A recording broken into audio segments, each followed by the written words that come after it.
Akkam jirtu daawwattoota keenya nagaan keenyis kabajni keenyi bakka jirtan maratti sinaa qaqqabu jecha yeroo hundumaa yeroo kanatti qophii keenya qoraasuma qalbii jedhu Dream Media irraa torbanitti yeroo tokko kan siniif darbu qabadnee dhiyaannee jira. Egaa qophii keenya irratti immoo dorgomtoota lama qabadhee kan isin biraan ga'u garii lamaan kan wal morkii garaa gaggeessanii fi morkii isaanii kanarraa immoo kan irraa baratanii fi kan irraa bohaartan ta'uusaa abdii guddaadha qaba. Egaa sinis nuffii tokko malee dadhabbii tokko malee akka isin wajjin taatanii abdii guddaa isin eegganna. Ol wajjin gara istiidiyootti. Akkam jirtu daawwattoota keenya nagaan keenyi bakka jirtan maratti sinaa qaqqabu jecha torbanitti al takka kan siniif darbu Dream Media irraa qophii qoraasuma qalbii jedhu qabadhee isiniif dhiyaannee jirra. Egaa as keessatti keessummootas akkasumas immoo abbootii murtii qabannee dhiyaannee jirra. Gamanumaan gara wal dorgomtoota keenyaatti isin geessaa nu waliin tura. Baga nagaan dhuftanii walaa barru. Baga nagaan nu eegdanii maqaan koo Lammeessaa Olaaniin jedhama. Hayyee. Tole baga nagaan nu eegdanii maqaan koo Raajii Yaadataa jedhama. Hayyee baga nagaan nu eegdanii maqaan koo Barsamuu Konanan jedhama. Hayyee galatoomaa waan qophii kana irratti naaf feertaniif galatoomaa isiniin jecha maqaan kiyya Karrasaa Gaarooman jedhama. Hayyee daawwattoota keenya akkasumas abbootii murtii qabannee jirra isaan wajjin wal sin barsiisna. Hayyee galatoomaa maqaan koo Jaalannee Solomoonin jedhama abbaa murtii sagantaa qoraasuma qalbiidha. Hayyee galatoomaa maqaan koo Biriituu Katamaa jedhama abbaa murtii qoraasuma qalbiiti. Egaa daawwattoota keenya qophiin qoraasuma qalbii sagantaa lama qaba. Ni jalqabaa qoosaadha. Egaa as biratti kan isin argaa jirtanii hiriyoonni lamaan wal wajjin jiran kuni wal dorgommiidha kan isaan taasisan. Wal dorgommii kana irratti immoo akkuma dura isin beeksisne irratti abbootii murtii jiru. Isaanis gaaffii garaa wal gaafachuudhaan qoosaa isaanii irratti qoosuudhaan abbootii murtii keenyaa kofalsiisuu yoo danda'ani ni darbu jechuudha. Gara sagantaa keenya qophii keenya salamaffaatti jechuudha. Egaa daawwattoota keenya isinis nuffii tokko malee jaalalaan bakka jirtanitti akkasin nu wajjin taatan abdii qabna. Nu wajjin isin kofalsiisna isin bashannansiisna. Hayyee isin akkam. Jirra galata Rabbi. Amma eegallu. Hayyee.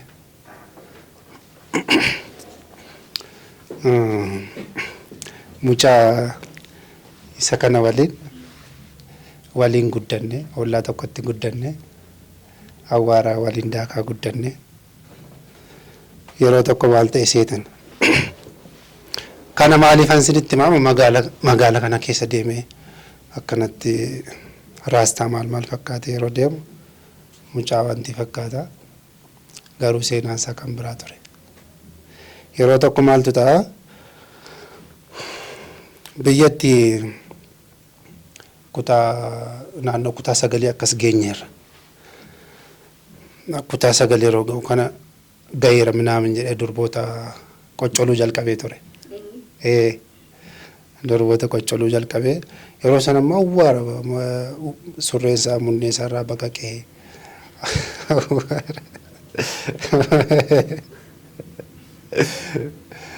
awwaara ture.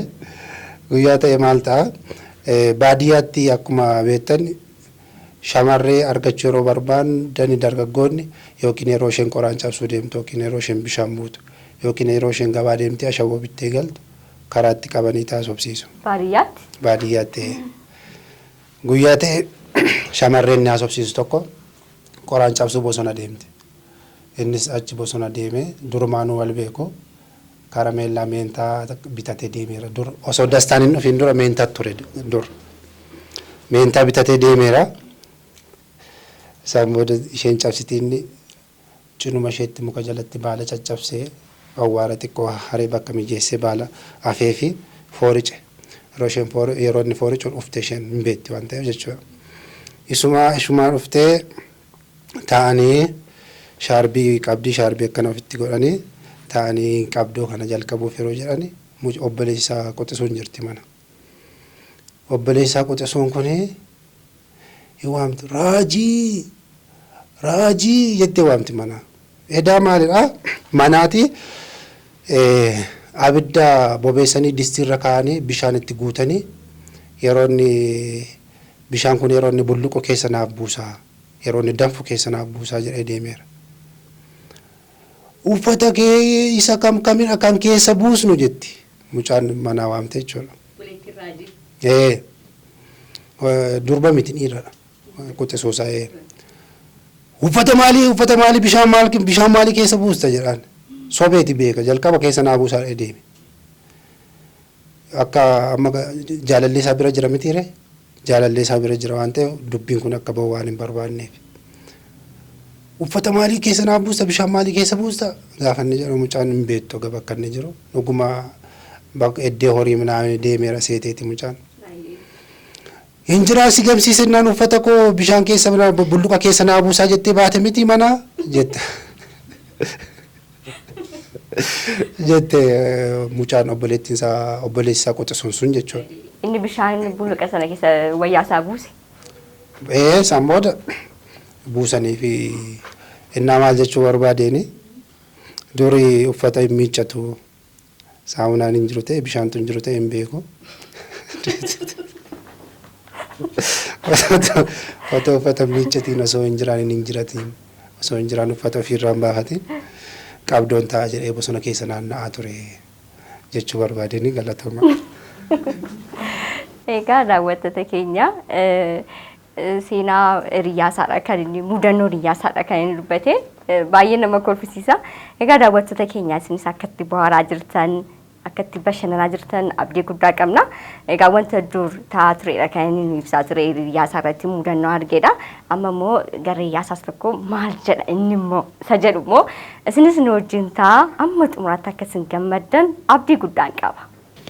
Tolee galatoomii hiriyaa koo na biratti argitu kana wanta baay'ee wajjin dabarsinii gara hojii carraa iskoolaarshiippiitiin gara biyya Awurooppaa gaafan deemu yeroo dheeraadhaaf nachi ture inni immoo biyya kana keessa jiraachaa ture yeroo biyya kana keessa tures rakkina gurguddaa wajjin argaa ture yaa'u nama sammuu isaa tuqama wajjin rakkoo baay'ee dabarsitaa uffata gaafa uffatee deemu yaa'u nama nagaa itti fakkaachuu danda'a nama tokkoof lamallee gargar baasee hin beeknedha yaa'u nama wallaalaa wajjin baay'ee naqamta baay'ee dhiphatta guyyaan gara Itoophiyaa deebi'uuf kee kana guyyaan itti galuun itti mee ture isaan booda pileeniin saatii 12 hin galaa jedhanii itti mee ture waasaappiitiinis haasawwaan hin beekneef namoota ollaatu wal naquunnamsiisa yoo nama ingiliffaa isa argii raajima jedhee taasaa isa argitanii beektuu jedha bakka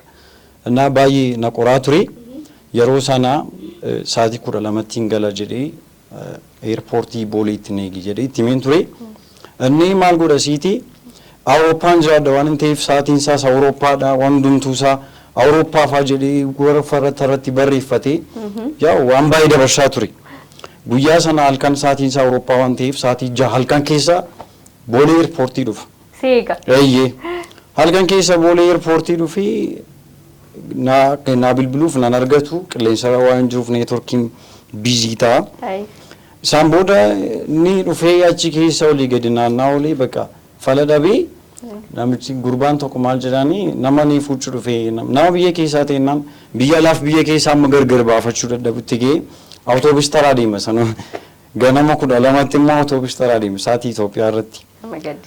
Bilbilan ergeef tokko hin jira hattuun maal gooti bilbila kana keessaa yaa afaan banaa deema waan meeqatti afaan banaa deema. Diim laayitiin bakka garaagaraa irraa bobba'u fa'aa ibsaatu kontaaktisaa jira fa'aa jedhee nama na'u ture. Amma yeroo akkasitti xiqqoosee mudii jireenyaatti galee nama nagaa fakkaata. Innaa yeroo sana namoota baay'ee fa'aa argee isaanii akkas jedhan ture. Hattuun maal gooti awutoobis taraatti ani eerpoortiitti ni seegan awutoobis taraa deema. Innaa mudannoo akkasiitu darbee ture isa booda hattuun maal isa gooti. Bilbila isaa eerfoonii dhaggeeffachaa deema ture eerfoonii kana abbaa keebilii jechuudha. Hattuun qasiimatti bilbila isaa kana keessaa fuutee kaarotiitti eerfoonii sakkaatee fi kaarotii kiisii keessa gootee fi bilbila isaa immoo kaastee dhufte. Eerfooniin immoo eessa jira? Eerfooniin immoo kan isuma isaatti jira bilbila keessaaf baastee kaarotiitti sakkaatee fi bilbila fakkeessitee keessatti gad deebiftee ofii bilbila keessaa kaasanii deema. Kaarotii keessa keessa? Kaarotii kiisiitti baatee namni akka ta'e obboleessa isaa waan hin ta'eef hin beeka. Innaa hanga kana durasitti mudannoo akkasiin dabarsee mucaa kana wajjin Naa wanta baay'ee wajjin rakkadhe wantootiin dubbachuun barbaanne siin jira ture galatoomaa. Egaa daawwattoota keenya garee warra jalqabaarraa waan baay'ee akkasiin barattanii akkasinitti bashannantan itti kolfitan abdii guddaa qabna. Amma immoo warra garee lammaffaatidha kanan isin geessu. Isaanirraas waan baay'ee barattu dibaartu jennee abdii guddaadhaan isin eegna. Hayyee galchu. Hayyee abbootii murtii keenya gubboo nama kennamu dhumarra kennamu. Dirqama natti ta'een wajjin galuu fi dhiisuun keenya shakkii ta'us kaarroo har'a iccitiin kee baay'een gabba'uuf deema. Akkuma walumaan dhufnee jireenyuma jalqabaarraa kaasnee kaarroo iddoo tokkotti guddanne. Kaarroon amala isaa keessa nama dafee waa tokko sin hubannee fi waan hundumtuu dhugaa ta'ee waan itti mul'atu hundumtuu dhugaa ta'e itti mul'ata. Annaa an jalqabaa maatiin koo sababa iddoo hojiitiif naannoo isaanii galaniif isa wajjiniin guddadhee yeroo booda gara Finfinnee kana gale. Sana booda kaarroon nama baay'ee sirba jaalatudha. Osuma konkolaataa seeneen beeku. Konkolaataa seenee baadiyyaarraa osuma sirba dhaggeeffatu naannoo Finfinnee kana gaa achi halkan itti dhiitti bilbila naa bilbilee konkolaataan naannoo keellaa ga'ee fattashaaf gaafa dhaabatu konkolaataa keessaa gabbee gaaraan xooxxora dhaabatee Finfinnee gadi ilaala. Sana booda dafee naa bilbile. Barsan naan jedhe oon jedheen eessa jirtaa Finfinneen gochaa jirti naan jedhe. Hayi Finfinnuman jira. Maal gochuu dhufteetti Finfinneedhaan akkasitti osoon sirba baay'ee dhaggeeffachaa jiruun Finfinnee dhufee naannoo kam jedhee dhufu naan jedhe. Hayyee kootu Finfinnee naannoo Piyaasaa tan jira yookaan Birbirsa Gooroo tan jira. Birbirsa Gooroo jechuun naa bilbiliin jedheeni. Sana booda mucaan akkuma ta'ettu yoo keellaa sanallee darbee atoobistaaraa yookaan buufata konkolaataa dhufe. Buufata konkolaataa dhufee baay'ee magaalaa gatii dhufee hin beekneef hattuun duriyyoonni Finfinnee bilbila yaalaa fudhatu. Atoobistarattidha? Yaa buufata konkolaataatti akka carraa ta'e bilbiloota namaa immoo luukii irratti barreeffata. Achi duriyyoonni bilbila yaalaa fudhattee achi gaafa duriyyoonni kun keessaa fudhatan poolisoonni wayis gama ta'anii ilaalu hattoota kanan xiyyeeffannoo irra kaa'ataniiru. San booda mucaan gatii Amaariffaan beekneef hin doorsisu. Yeroo doorsisan inni tokko duriyyiin tokko dhagaacha lafaa kaasee itti qaba. Achi kaarroon ante dingaa'oo quc bal dhagaacha lafa kaa'eetti dingaa'oo quc bal bagzaa beera. Sana booda achi minishoonni dhaqanii qabanii bilbila sana jalaa bulchanii mucaan amma bilbila minishaa tokkotti naa bilbile. Barsan naan jedhe oon jedheen maaloo guyyaa gabaa dhufeeni hattuun kiisiin alitteemi ana kaarrosaadha eessa jirta naan jedhe. Anatu sitti deema akkini idduma sanan jira Birbirsa Gooroon jira eessa geessatti jedhani iddoo saroonni lamaan cisuusuu sitti mul'atti naan jedhe. Eessa iddoon saroonni lama ciisuu eessannan iddoo gamoo dheeraa sana naan jedhe. Iddoon gamoo dheeraa sana iddoon biiftuun baatu sana naan jedhe. Geessirta bakka hin jedhe. Achi akkuma ta'ettu iyyuu dhufee nyaata affeeradhee beelee dhufe gatii ta'eef mana nyaata tokko gashe. An bilbila gatiin qabadhee haasaa jiruuf maal ajajuu barsan naan jedhe. Hayyee paastaa raafuudhaan ajajin jedheen. Amaariffii gatii isa rakkisuuf paastaa bachigeenyi jedhe. Paastaa bachigeenyi jedhe nyaata ajajee. Sana boodaan bilbila gatiin qabadhee jiruuf an ba'ee miira keessa gatiin tureef ba'een bilbila sana dubbisee gaafa ol deebi'u itti dudaniiru mucaan fayyaadha moo fayyaa miti jedhanii san booda maal inni jedhaani qarshii kiisidhaa qabus boorsaa kiisidhaa qabus gaafa keessa laalanu homtuu keessa hin jiru. Achi maal taateen jedheen ishee kana naatee minaan jedhe. Lakki isaan kun sidatan akkamitti siyatan bakka yaadadheera barsan kootti minaan jedhe hin jedheen. Iddoo konkolaataawwan achi tana bira deemnu naan jedhe nan deeme. Yoo konkolaataa kana kan qarshii koo fudhate naan jedhe. Akkamittiin barteena kalariin isaa iyyuu fala fakkaatti miti naa nyaatte kaashaa nyaatu naan jedhe. Kaaroo dhiifama naa godhe. Iccitii kee baay'ee jira. Itti fufee yoon dubbadhe natti mufattu Lakkinan dubbadha. Kaarroo kana caala si onaa baay'ee waan nagalchitu natti fakkaatu. Rakkoon qabu ture. Hayi erga dubbatamuun hin oolle badhaasa gatii ta'eef badhaasa kee fudhadhee galuuf citii kee ganaan gayyaa sammayyuu. Achi mudannoo baay'ee qaba achi magaalatti geebinee gallee kaarroon yeroo hundumaa gatii Finfinnee hin beekneef qoshashaa gaafa jedhan sirbatti fakkaata. In shubbisa dallaa keessa dhaabatee achi guyyaa tokkicha konkolaataan namoota dhibeedhaan dhibame oofee mandara keessa deemanna. Inni diraashila waganeedha. Kaarroon kee bakka iskistaan jibbita.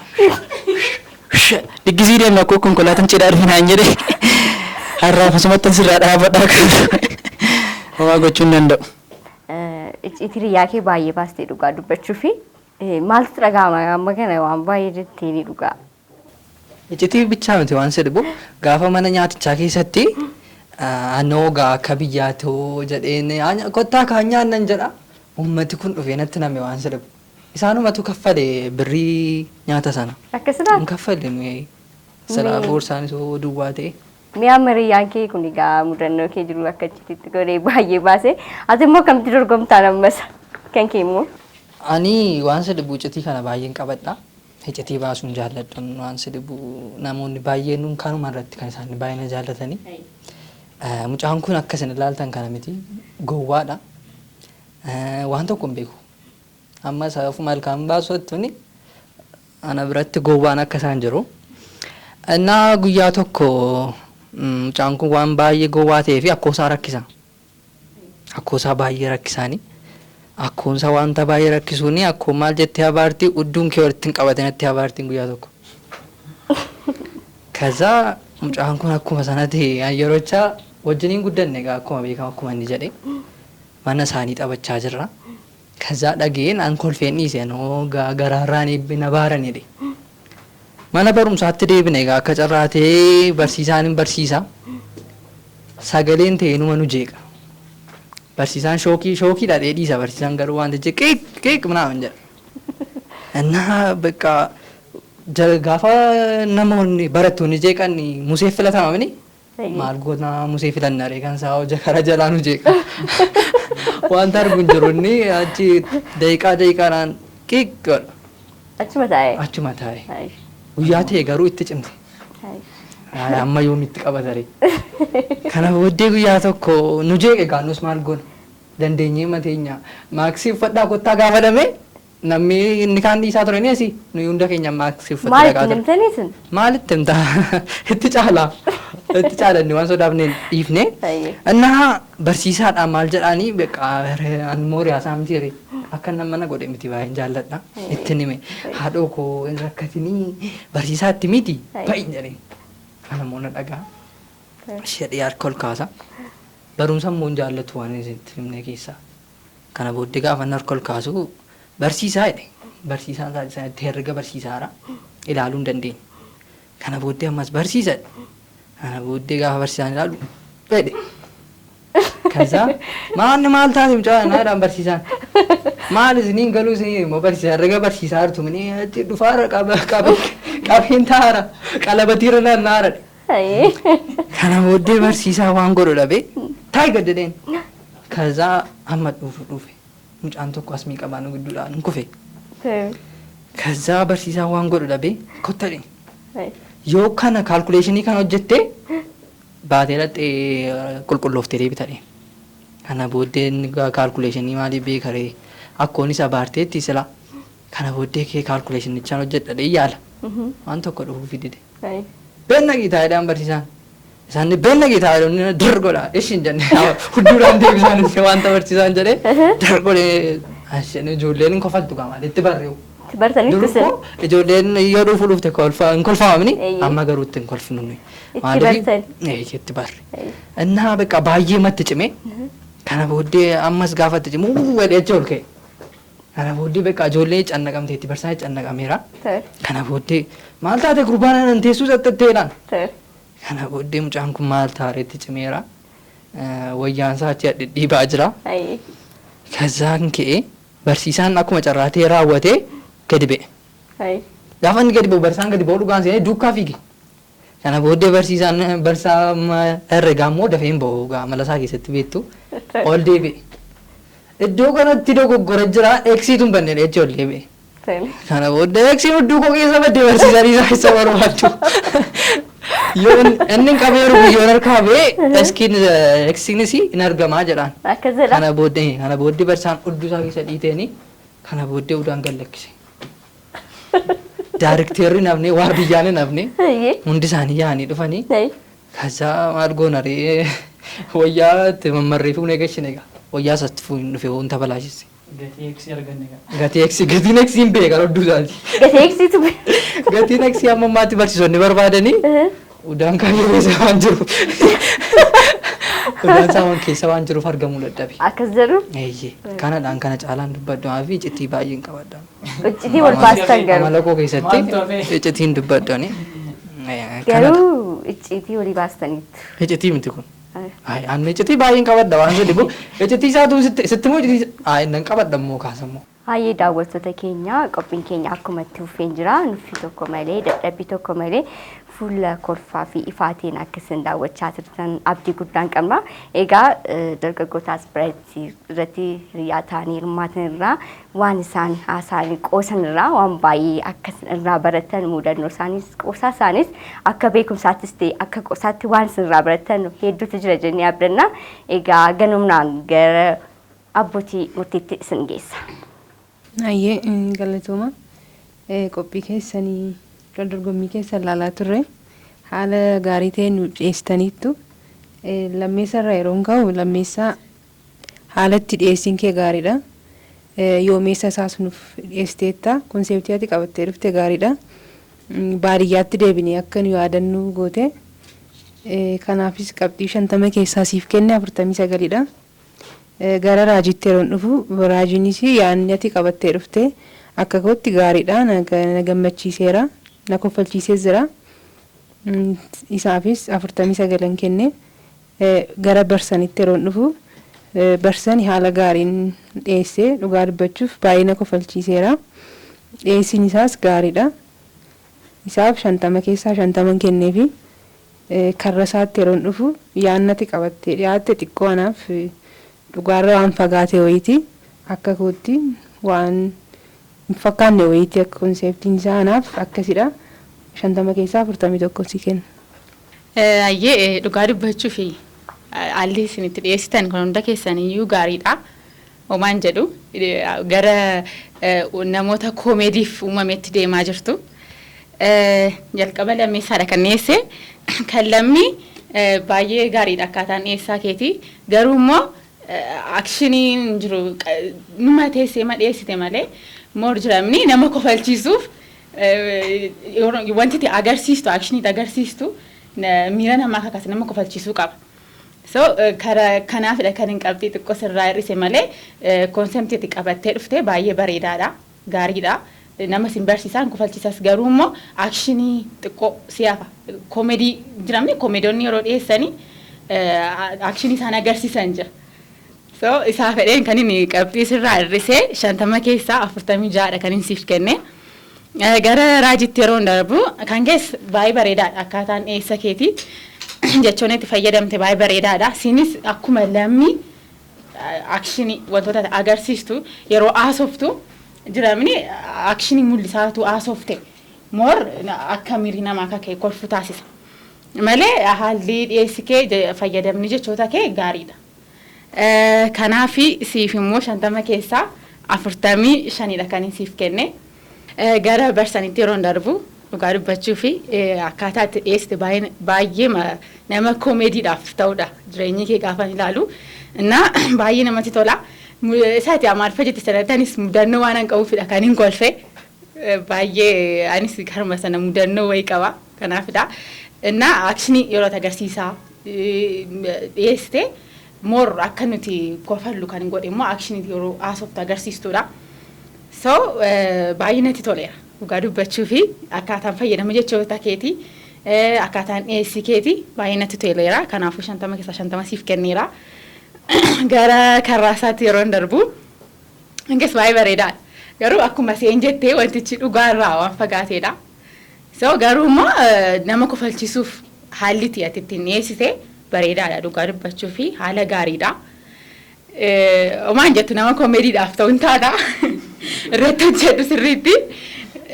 Na moordama akka nama amansiisutti tu dhiyeessite dhugaa fakkeessite akka nama amansiisutti tu dhiyeessite immoo baay'ee gaariidha. Kanaafuu yaa'u irratti hojjedhuun siin jedha 50 keessaa 42 siif kenneera.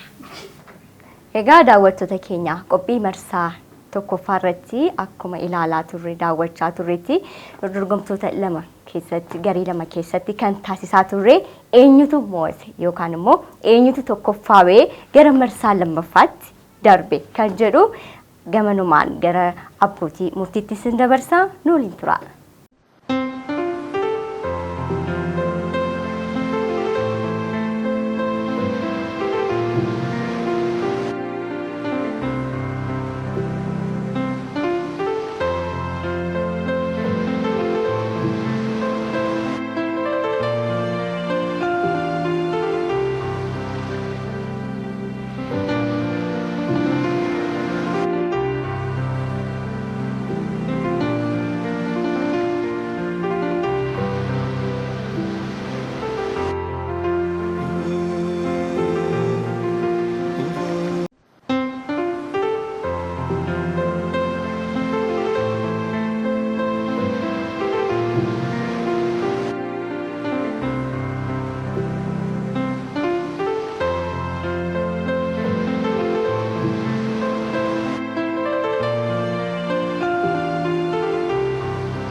Hayyee galatoomii egaa akkasitti hin gaddine abdii qabna dirqama dorgommii keessatti tokko kufee tokko darbuun dirqamadha akkuma isin beektanii kanaafidha malee hundi keessaniyyuu akka mo'attanitti yaada hundi keessaniyyuu mo'attaniittu garummoo dirqama waan ta'eefidha.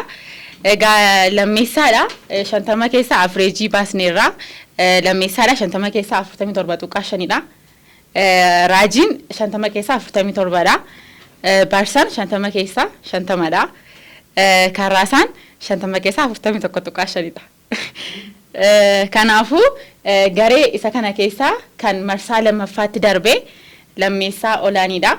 Garee isa kana keessaa immoo marsaa lammaffaatti kan darbe Barsaan Mokondoniidha jechuudha. Egaa warri asii deemtanii amma irratti hojjedhaa isiniin jenna koomedii kanarratti. Kanaafuu nutti hin gaddina. Dirqama waan ta'eefidha baay'ee sin jaallanna galatooma.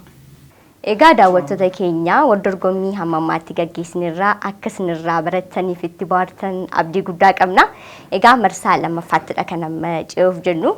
Egaa warreen marsaa jalqabaa fi marsaa lammaffaaf hin darbin haftanii nu kabajanii yeroo keessan aarsaa gootanii jaalala nutti agarsiistan hundumaaf istuudiyoo keenyatti kabajaan dhuftanii waan argamtanii nu wajjin dorgommii kana geessitaniif baay'ee isin galateeffannaa. Egaa gara marsaa lammaffaatti kan ceenu immoo gaaffilee ciccimaa taana warra marsaa lammaffaa kan eegatu gamanumaan gara marsaa lammaffaatti isin ceesisna. Daawwattoota keenya qophiin keenya akkuma itti fufeetti jira. Qophii keenyarraa akka itti bohaartanii fi akka irraa barattan abdii guddaa qabna. Egaa gamanumaan abbootii murtiirraa qabxiin himameedhaanii kanneen darban marsaa lammaffaatti kan darban ta'a. Kanneen kufan immoo dorgommii keenyarraa gaggeessuudha kan ta'u garuu itoo dorgommii keenyarraa isin gaggeessin dur yeroo keessan aarsaa gootanii jaalalaaf kabajaan istuudiyoo keenyatti argamuudhaani waan nu biratti gaggeessaniif kabajaan isin gaggeessina jechuudha.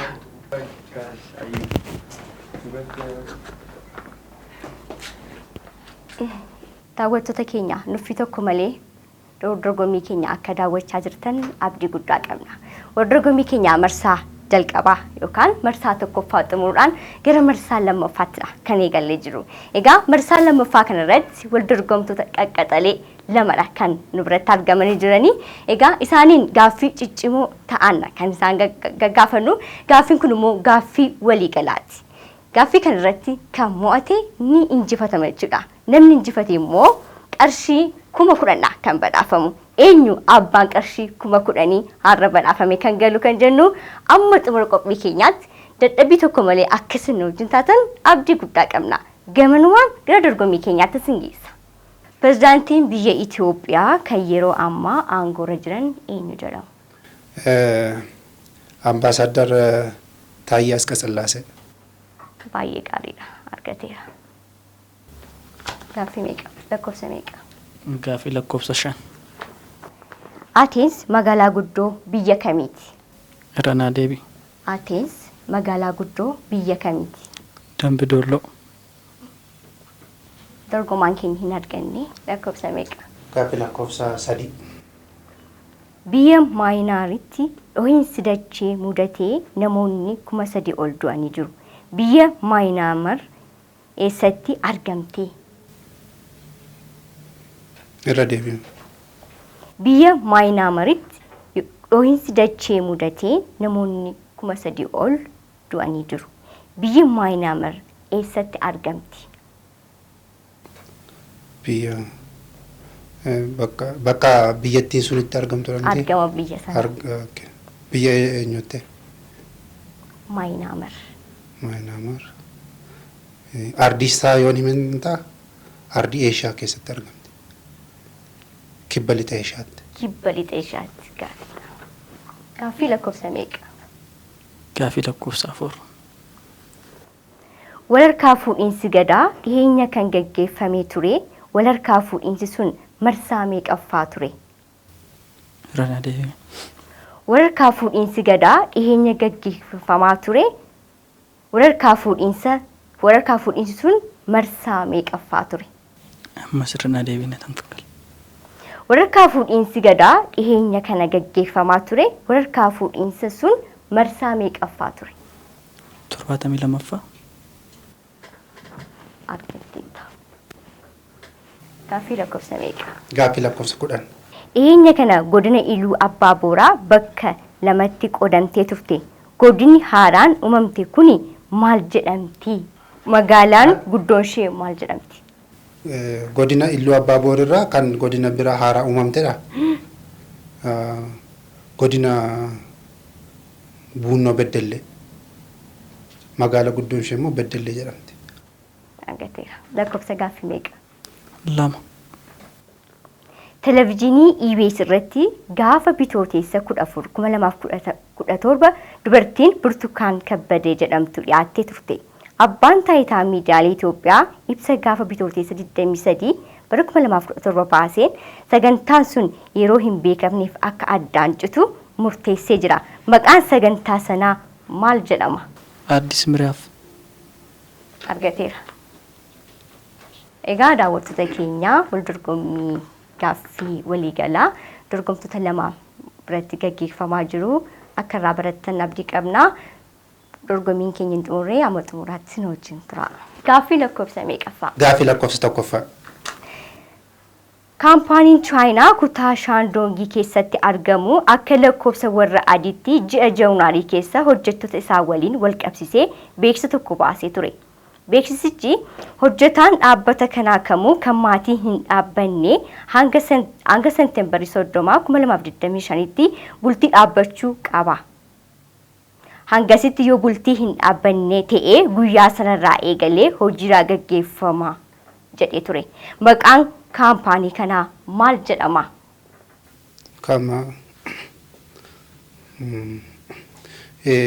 Hanga Seepteembar 30 2025tti bultiin dhaabbachuu akka qaban hojjettoonni isaa jechuudha. Ajajee ture. Maqaan Yoo bultiin dhaabbanne akka raariyaman. maqaa kaampaanii. Maqaan kaampaanii kanaa maal jedhama?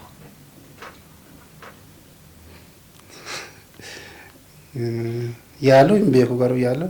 Amma dandeessu yaaluu dandeessa. Meeteek. Argini. Carraasiif kennaa yaali.